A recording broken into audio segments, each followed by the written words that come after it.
kwenda moja kwa moja. Ngina alimhoji mama ambaye yupo nyumbani atafuti vyakula. Tazama hii. Hello. Welcome to a very exciting feature on horticulture today. Now, from the conversations we've been having with young people from different parts of the country, one of the main reasons as to why they are not fully actively engaged in agriculture is because they do not have land. But have you ever thought about the backyard at your home or your parents' home? What can you do with it? That is also a way of getting yourself involved in agriculture. And right about now, we're about to speak with a family who are practicing kitchen garden, making the most out of their backyard. And as you can see, the children involved. These are definitely the future of agriculture, of Kenya's goals. And they will be talking to us. There's so much green happening around here, from skuma to spinach to managu.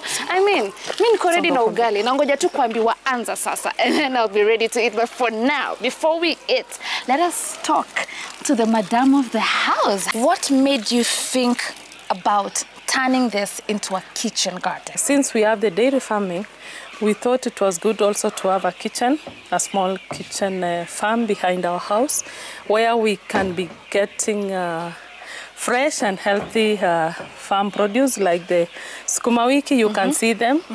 We have the managu there. We have the spinach. They are so fresh. When you come to the shamba, you'll be able to pick something at least and save on cost. Purely organic. Purely organic. Tuseme we mara ya mwisho ulienda nje kwa mamba mboga kukatakatiwa skuma ama kwenda pale supermarket in the grocery section to select something from your home. How long ago was that? I can't remember because we majorly don't buy outside. And again, when you buy, you are not comfortable. Kama umezoea yako, you feel like you should always have yours. Sometimes you realize that the rains are not enough. So at some point, maybe you can lack a little bit, but not so much because we are watering the plants. But again, you'll realize that on our farm, we have oranges there. They are suffering from a disease which I don't understand. And I think it is because we don't use pesticides on the farm. Cost of living is so high. So let's do that math so that people understand just how much we get to save with having a kitchen garden at home. From my experience, what I can say is that sometimes I leave my house girl even without money, which means she's going to get vegetables from the shamba, milk from the dairy farm, and we have ugali which we bring it from, we bring maize from home, and that's way now you save cost. These are our last born babies in this beautiful home where we have this amazing kitchen garden. Maybe you can say your name and then you'll be loud like the way you're loud in school. Okay. What's your name? Caroline Chebet. Caroline Chebet. And what's your name? Mercy Cherono. Mercy Cherono. Such beautiful. Am I allowed to call you little farmers? Do you like farming? Yes. Why do you like farming? It is enjoyable. It is enjoyable. Wow. And you, do you like farming? Yes. Why do you enjoy farming? It is enjoyable. It is enjoyable. So what does Mommy teach you when you come to the farm? What have you learned? Just tell me one thing you know how to do in the farm. How to plant. You know how to plant? Okay, can you just clap for her? How does she know how to plant? You're my tiny little farmer, and you? We know to grow food. You know how to grow food. There you go. That is exactly what Kenya's Gold is doing. It's making sure that the young people from the young age, CBC manenos, all the way to adulthood, they embrace agriculture, and that way we are going to secure our food security. So for now, watch out. Tupelekwe na hii family kwa kitchen garden yao tuone ni nini wako na. I promise you, you'll be salivating from home because I already am. So tuanzie hapa. What do we have here? Kales. Kale. What do we have here? What is this? Spinach. Then when we move, what else do we have here? Managu. Managu. We have ndumas here. Wow. Nduma. Yes. Watu wa breakfast, healthy living. Yes. We have nduma. Ndumas here. And we also have bananas. And you can see banana. Now, this kitchen farm is absolutely incredible. Every time you see something and you think you're done, you see something else and you think you're done, there's something else. And now we are next to chicken.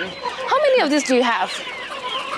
These ones, they are around 70 of them. 70. And they are laying.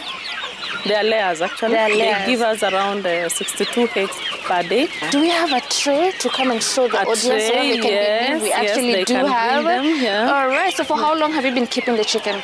Okay, I think it's for around 2 years now. Here is the evidence that we actually do. Thank you so much. That we actually do get eggs, and like she said, she gets 62 of this every single day, and she's able to sell them. And she also is planning on commercializing and becoming even bigger. Thank you so much for having us in your kitchen garden.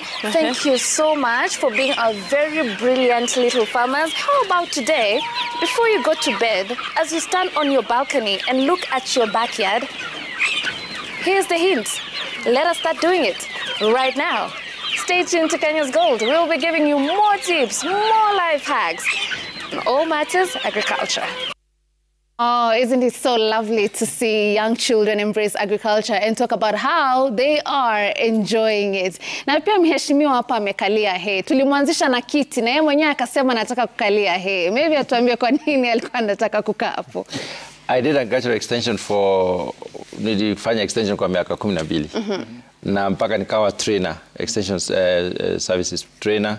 Na tulikuwa tunafunza wanaopeana ujumbe kwamba wakienda kwa wakulima, wa identify na wakulima, wafanye vile wakulima wanafanya, ndio wasionekane kama hao ni wageni. Wajua ukifika kwa shamba la wakulima anataka kukupea mahali safi, anataka kukutengenezea mahali ambapo wewe kulingana na mazingira ile anakisia wewe ndio unaishi. Lakini nilipofika hapa nikakuta mmekalia hay, na mimi nikasema ningefurahia sana badala ya kukalia kiti hapa, nikalie hay hata mimi.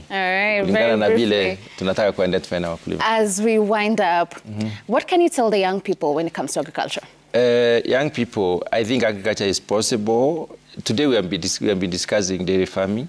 You don't have to start with a very high producing animal. You can start with a low producing animal and then you challenge that animal. Challenging the animal is basically feeding it well, taking care of its health.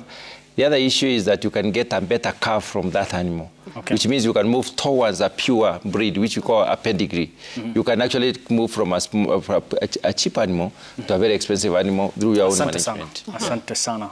Kesho majaliwa ya Mwenyezi Mungu bila shaka tutazungumzia chai. Jina langu ni Emmanuel Terer, ni kufahamisha kwamba haijalishi umbali wa mto, maji sharti tuyafikishe nyumbani. Salia na Mwenyezi Mungu, kumbuka tutatimiza ndoto. All right, we will definitely see you tomorrow. Like you said, we'll be talking about tea and finding out why Kenya's tea is really loved all across the globe. My name is Violeta. It's been an absolute pleasure having you. See you tomorrow.